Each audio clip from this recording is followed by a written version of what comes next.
na media masofu asemi menye imagine say meka bi na emom no asem ba ko pe na mpese meka ho me a religious person I know enti say ebe kasama atwi sofu bi na we ne de ya na me mpenisa na de omne say ya sofu no bebre omu hu ade pa omu hu ade omu a ode omu ba nyina no ebi a omu hu ba ko mienu bi aka amabem se etomu ma omu sa ntomu ama omu esan se omu di kan ansan ebe mu ntim ebe ka so omu hu ade na bebre na omu so odin so hwe okay kan Bible trust him no na hwe Yona nse na Nyankopon soma no eno ye na adwen se asodin onko nti asodin nti nyame twen na so na nye se Yona nim se obu nyame animti ana se bibisa na ye ne se asem no anyame de asoma no no asem a ehu ebi kura okoka bibi be ye no nti na ompeso obeko sofo Kusi apia wa danfo Kusi apia ebra ayi election we be fiti ase nyina me kind of first prophecy on wo I brought him to limelight and it's true and what can say be say sa 2024 abatuo we no Nyankopon de begu asofo bebre animu ase. He said it. Achepa, yeah, it's true. Once na so. What keep records? Yes, me monitor ne pa. Once na so den. Na nyame kasa kire wono ahụ.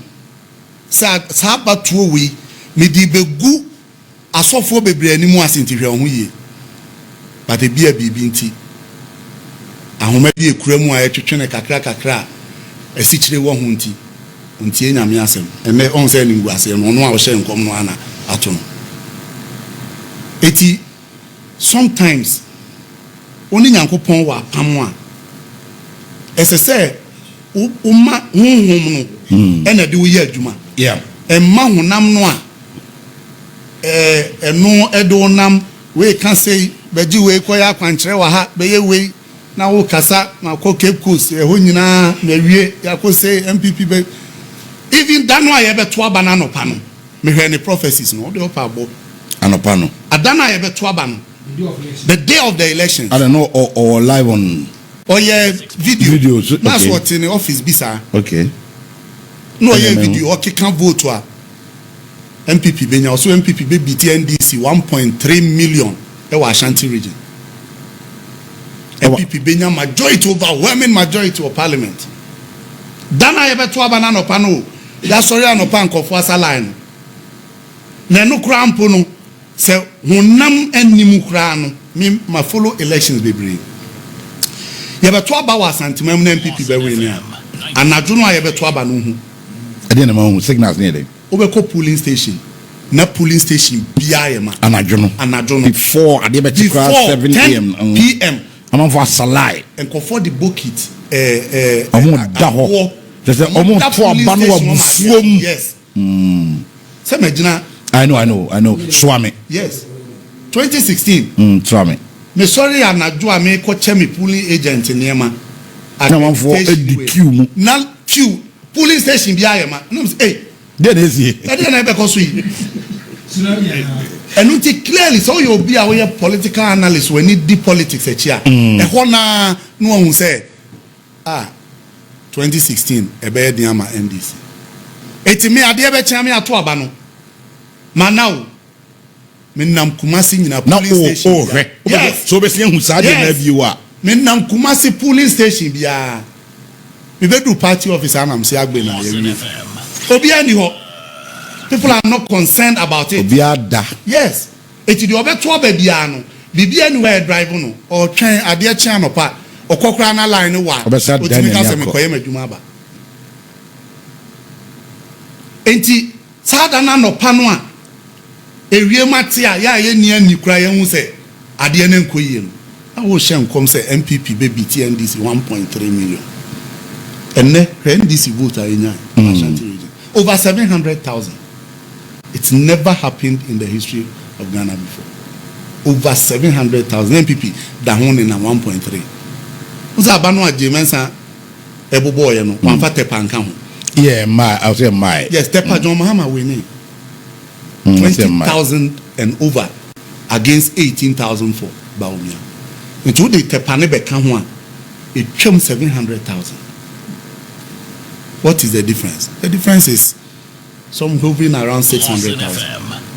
In the last elections, MPP Maye 1.1 million gap. Ashanti.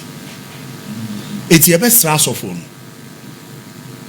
One more near money be or Munti and Yamikaka. Assembly one cousin and Kupon catcher. But enam ni adodo DNT, a koya fro, Yebina car, Yebesi, the Yankoya Quantreti, Catechri. It's no go anymore. Challenging for 4 years. Azuka Yakupon Kazachre. Azuka Oreno. Yakupon Kazachre Azuka. Are or can be Yamia Kazachre. So, yeah, now Azuka, the MPP, ni Obi anymore. Maybe so MPP. Okay. 2016 MPP Rantia, 1 year in our Kahubi. Oh, okay. And some obey suffer. And some obey suffer MPP. Oh, okay. Eti ni bibi our Yema MPP. We monitor the primary program, the live will be some catches maybe religious. I know that. I follow these things. Eti bra ofiti assess or ye Jumama MPP no. Okodru baby no hunsa de na de. It was sensual besi TV so hohoro nensa. That was the time God was telling him, say, Master, baby amedi o man e kono. No prophet, no spiritual person can stop it. There was a contention in the spirit. I said, I prepare, but the foothold on the victory, obedient to me, Peja. It is so for now. Almost so mra omutie Nyankopon asem no. Omu ko omu no omu nsa ade ni nyeye no. E na omu ye U10. Odi e woda hu gina ho obi a wodi ya besisi yi. Na owuro ni sawie de no san. No owuro ni sawie ya na e wo mu ano san ba back say afa de Wasenya confirmation. Wasenya confirmation ti no. Ebeye. Ko oro ni say ne nyum amutu ika muntu. Yanko. Azuka nyame na me frafrani. Hey, oja nyame. Kais. So I see who Asma Brogya Gyenfi Kenya no. Who will say? Na de wo ye no. Yes. Azuka ne ba ya ka. We kumfu dumfo. We Brogya. It is okay. It is okay. Yo ye no. Azuka ba you na to you man. Brogya de kasa. Keti. Ye beda asofo ni nyina ase. Okay. Your kan ye be mu de your kan ya amem. Right. How about people threatening their lives? I think that's not. Oh, I think that's not fair. Yeah, that's not fair. That's not fair at all. In the heat of the moment. Of course. Obi Vegina TV so can say John Mahama Time Wenia or the petrol Ebegunu Washino. Oh yes, people said it. Obi student or sister John Mahama Wenia Obi defend the course. Interview be on here Maurice Ampa. NMD Jaw, who bit my yamame. Was this a Mowenia, or be exile Togo for years? Timisra Brogya. One of the most sharing among Fanano. You may papa be cancer, say Nemo Kaka. So you are and find yourself. The heat of the moment, politics, and a woman now more. Intimacy, more beyond threatening beyond. Sebi abane koyen. For me, it is more than independence. Odio Pako cheki the 1956 elections. Kwame Nkrumah. Election no ne de babeji independence. Go and check. Sabi pepe nesi no. Sabi pepe. Kwame Nkrumah had 57% of the total vote. Out of 104 parliamentary seats, he won 71. 80. Adi Nyankopon aye no. Eniema bebre o ha enkoyi o man no. Okay. Ena Nyankopon pese John Mahama won fie 9 pe. He has 4 years either to correct the impressions Ghanaians have about him, some Ghanaians, or to confirm that impression. It is fie 9 na President Mahama won. Or the ba abe establishing ne ho ama Ghana fo hu say or your mampenia necessary man sorry akunyaso ana nyankopon amano MPsa obetimi dia ye de opebia a wontimi mbeba obi asobo me patwa what you say sir yeah because with 2/3 in parliament no niema bebre o ho a drastic changes in the country asaya Yewura Mahama ebetimi atenetene enti no eye Ghana nyina aba. Right. This is a second independence for the entire country. Go vote now abano see that. Akufo-Addo biti John Mahama 900 and something thousand votes. Yenu they call almost converted ko 1 million votes. Near the Sreno 1 million vote. Be a bit 1 million be daba.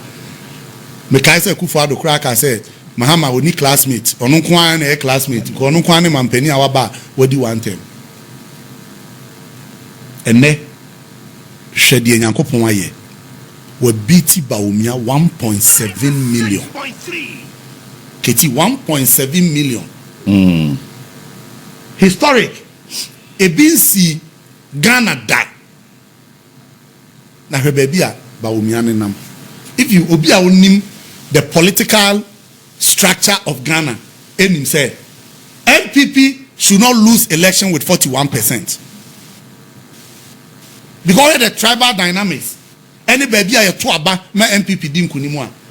Ube say NDC when aba, ye bre 50 point something. 50 point something. 51. And then 57. Vote no about umienya en. Even NDC kura no a ye when aba Ghana ha ye bre ni enya bi da. NDC presidential candidate ben enya 41%. When at our lowest ebb, our lowest that was 2000 elections. 2000 second round. Was it the second round or the first round? Was it the first? They have 43 point something. You check. Eti Baumia, he's the worst NPP presidential candidate, and he will remain so in history. He will remain so in history. Eti people should have listened. Papa no sema obeka na wanye. Ghana for kan one sema na mo sign huru yen. Ade na ye ade after 2 days to election MPP last rally. Baumia was still there touting MPP achievements. Say, "Oma yade chen aban bia o Ghana ha." First round 2000. You saying? Enti ade na esi wo Ghana no. Ye de asida be manya no. Ye de asida kese so be ma Asanteman. Because Asanteman a kire odo. Per election we when you hear people say Ghanaians are toaba, what will you say? Well, turnout was a bit low, but Obika say toaba is an exaggeration. And you know correct. Check you are seeing in Abato. Nigeria, check your population. I heard ni pa toaba. Nigeria to me recorded 26% voter turnout. Even in the US, check it. Asanteman Muhana said the idea na kofom no. Ama binu adwenya ye omusa. But the truth of the matter is that vote ni bebre MPP nya wa no mu wia. Yes. And this election yanda wo.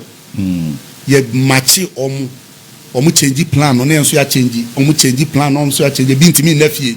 We monitored them for the last 1 month to the elections. MPP ni bia we involved in the rigging ni bia obeka chiro. And 2 days to the election, no more than 500,000 ballot papers. And I still believe that some got into the boxes. Until we have baby dispute, Abiba baby, ballot papers are any original ballot papers from the polling station. Obuasi East election, some say East here declared for NDC. One of the contention, ballot papers are and free polling stations. Yekochi 290,000 ballot papers. Ewo Kwadaso SDA. No mo se mo ankyere ba bi mo chi mo ana mo je ona mo twa picture ya mi ne je ona o video no ya hu obi a mo kochi no ya mi it was only ya mi in the room ballot papers. So oh ballot papers but say eno zo bi but before the elections I posted on my Facebook MPP had a plan Now, that plan, no, we don't pay attention to it until they beat us in 2016 and they beat us in 2020. Regions now to Abana 16, MPP was 17 regions. The region Omunya vote. Estimation, they will get 1 million votes from the 17th region. 17th region will be anywhere in Tuabano. Womono ebenya 1 million votes from there. And then how? And we had demarcations. No. Tell me. I published the document on my Facebook wall. Obi I'll call me Facebook caller. I can refer to the date for you. Na Ashanti region kwa oma allocate 500,000. Document in Obi I'll call me Facebook or Obi on the it may be 3 days ago. That should be now the tour. Yes, 3 days ago. Then I'm call the 17th region plan.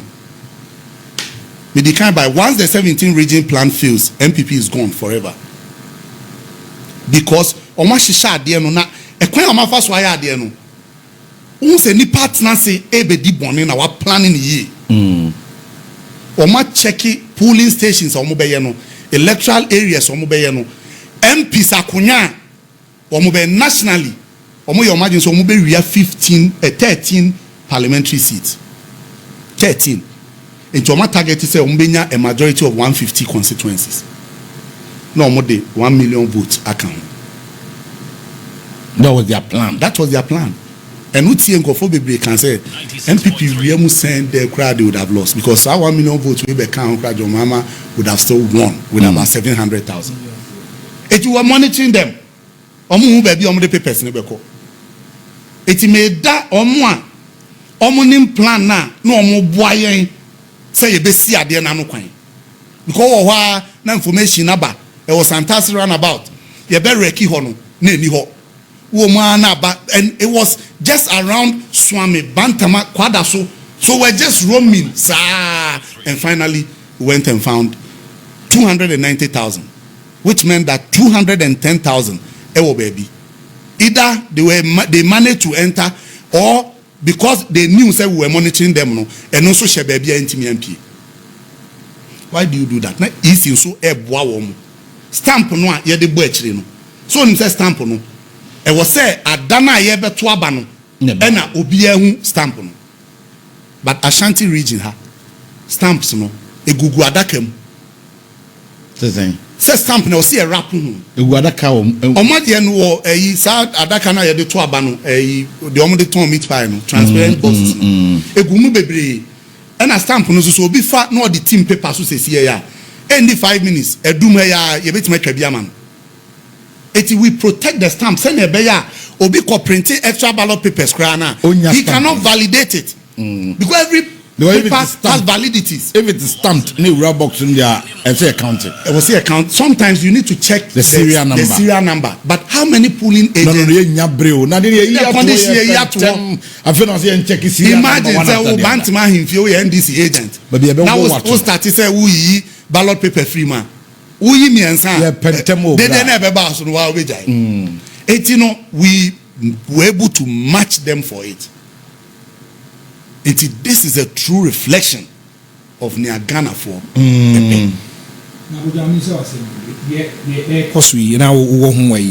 Was it an intel from an insider? And as someone can roadmap for this kind of thing. Oh, some Madame Kofobe Brassi. But I want to know. It won't say because enemies within. Because Brogya Krano, Ebia one and us wait the intel Nankasa Fling Kofona Hona neighbor. Mamini while some Nano say. Onza Macatro say, Macatro say, MPP no, a year MPP. Baby, I can't say Santimadia. Ye, your way, I sorry, Ukumasino. Me papa no MPP ni. Okay. Oko MPP meetings. Me nana a founding member of the NPP. He was a member of parliament for Achuma Bosomtwe constituency 1969. Nana Kofi Gyenfi. He's a founding member, foundation member of NPP. Oh. Me offer and only chairmen are called primaries. Homeboy. Oh. Me papa no Kumano. Okay. Eti yenim said there asanteman ekita MPP mu but sa MPP na asanteman ekita mu no enye sa MPP no na Akufo-Addo de animu and many people knew it but the obi o wa o shem odidi mu kakra enti won ka. Let's be truthful to ourselves. MPP pa enti enu ni enye MPP ni so we a traditional party now party no yet was antiman himfie eno ne de beya adwuma adan na duru ba bia tradition you want to depart from it. Why do you want to depart from the tradition? Because open kofo abe control them. So election way it is not just about Bawumiao. It is also a vote of no confidence in the Akufo-Addo government. Okay.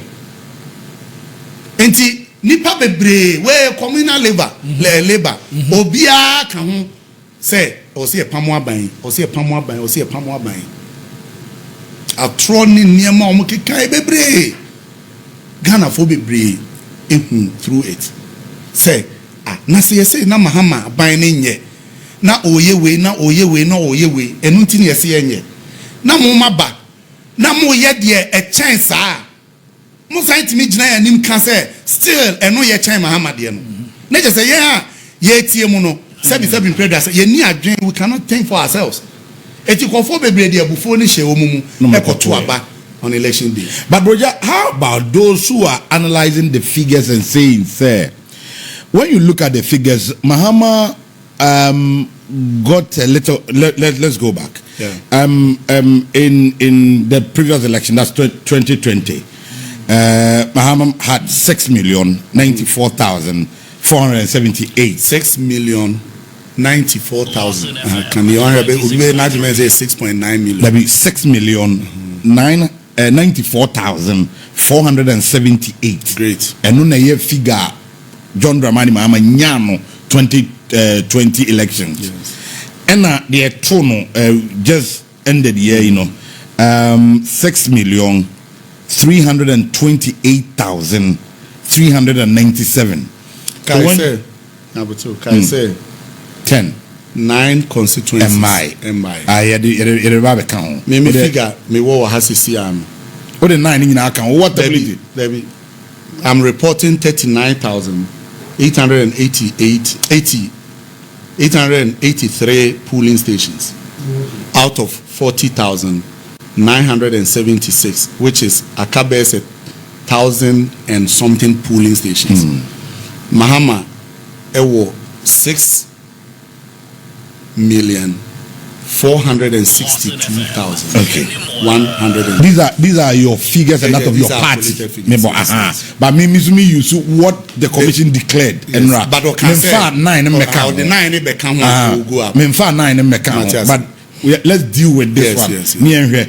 What people are saying is when you look at these figures currently as it stands right now, it shows say Anka Mahama is still working within the figure I say previously ubetana kakredi and the situation whereby Akufo-Addo had 6,651,028 and now Unyano in 2020 enti anka Bawumia benya 4 million no people were expecting say 2 million be da ho a omo de beka say omo party for anaza Ghana for omutoma 2024 no 2020 no banka ya bufo bibi nti na amomwanto so anka that number no that 2 million or 1 point something on significantly ebe suwe nti gebia Mahama hit bia 7 million. That is where we bet me akase whoa, this one is huge. But here you are, we figure no. I say it runs around the same region. I say one and intiadeno and share who be as an emum a young cofona na man for fu omo and the man body abai. But modie de kitamo and kitamo, but kakara count. What's okay? Me ya no 3 different angles. Okay. No problem. The kind say about to be anywhere will be 1 vote now. Every election is a new election. There are people who might have voted in the last election. Sebi omo wuko omo nkaho.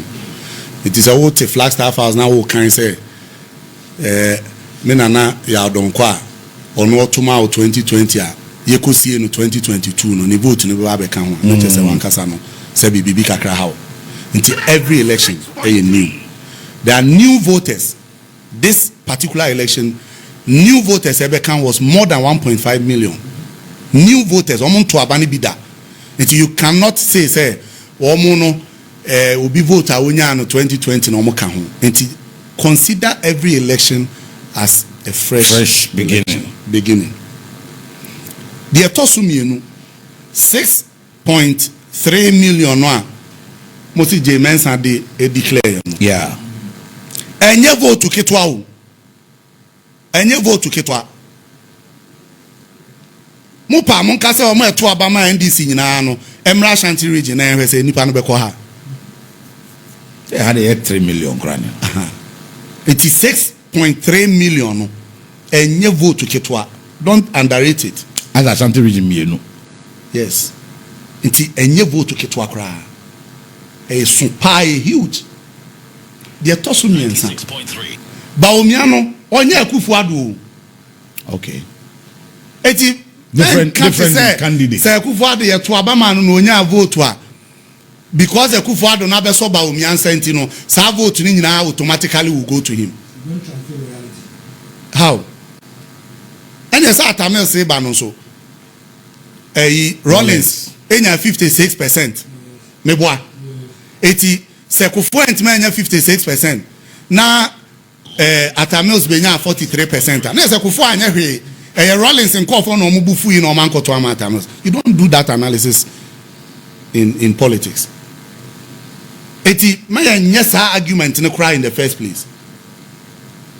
The tosu bio over 2016 vote to our MPP for nyae any margin a omo de we ne ye. For compare 2020. What was the margin? That's what you. Pastor Akufo-Addo still. Say Ghana 4 penance and we president. But that maybe now be our winning ya. The next election is Swati. Any will be our winning and the next election Akosro. No, but that has been the trajectory. Apart from Kufo who changed that dynamic, in 2004, Obia Okon second term and votes. That has been the norm. When you check, okay, apart from let me give you another signal. Another signal. Obia wa winning election be in the second term or winning parliamentary decisively. Okay, that one is also true. It's also true. That one is also true. And then the two Akufo-Addo. A split. When you are doing this analysis, you must consider all of it. Sometimes it says statistics. Yeah, the numbers go out. Utimi fa interpreting no said the be favor in your way. What I say? Enti yebe hu say CD no is not performing. But Baumia betimi afasa figure na catch us say the rate of depreciation is better than na ya what say why there. It is a statistic. People pick numbers and interpret it to favor their thinking.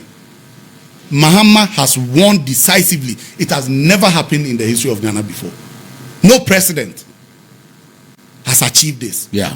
A gap of 1.7 million against the main opponent, Osanye, a sitting incumbent government. Asenya parliament to test, more than to test.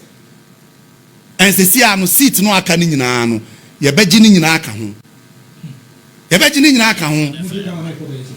Ye jeka ho, we are looking almost 190 seats.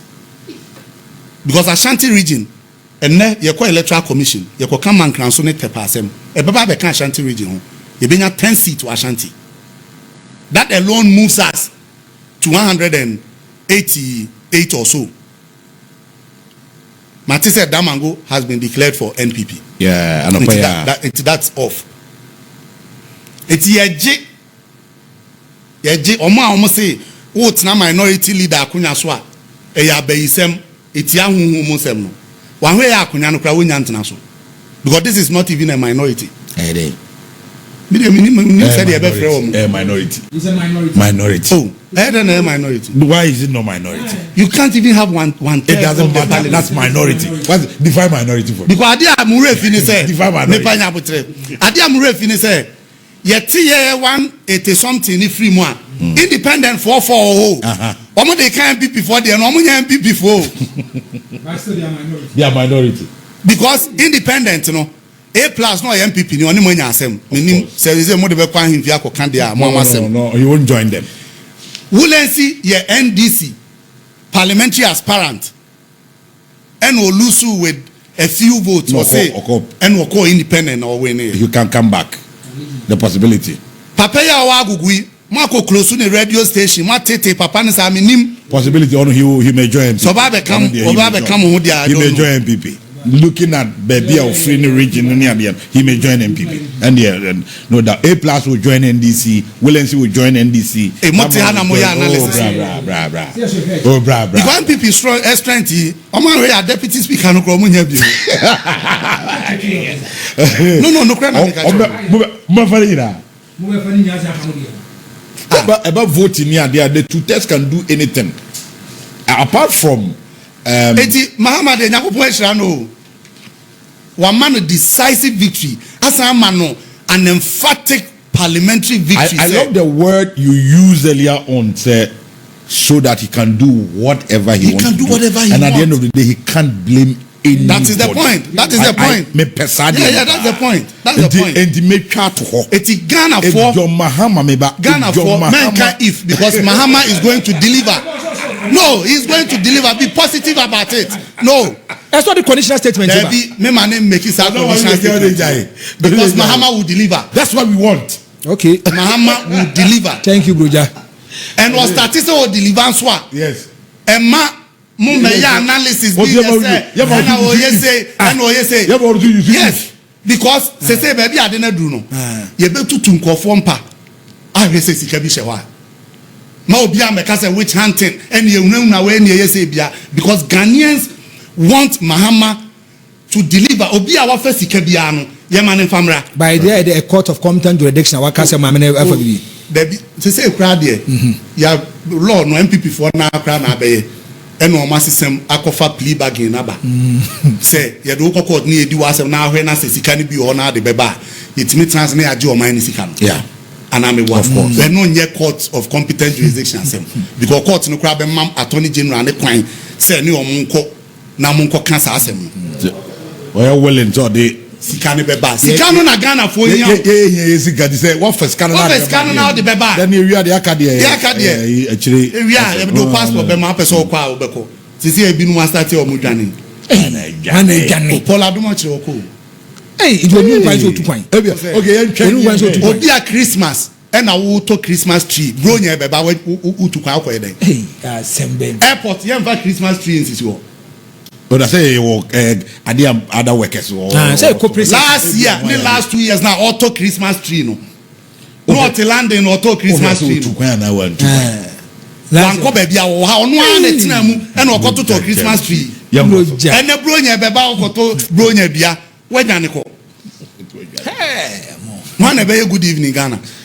That's all we had. Metro TV, Obiana. Jama, yeah, management. Jama management. It's best Ghana for say. Ya two Abanama John Mahama. Ye man time na onye. Abia bakun so ameda Ghana for us from the Abua Ghana economy. No. Once and kofo be business people be they were holding up. Mimi nkofo bebre omko China kofa nema. In the last 3 months omunkoi because they don't know how the city is going to behave. Investors bebre omo hwe say the election ebeko. It is a change we no. Ade ade aboa Ghana ne say the confidence aba economy no. Say okay. Omo ni hobio. Ofori ataya yesi yi na free won so ono cheze yi ni free okra post e san de man no so change the nekita no. Now what is the dollar number 14? You say back for more. Mate. So confidence in the economy is coming back. So they will tell you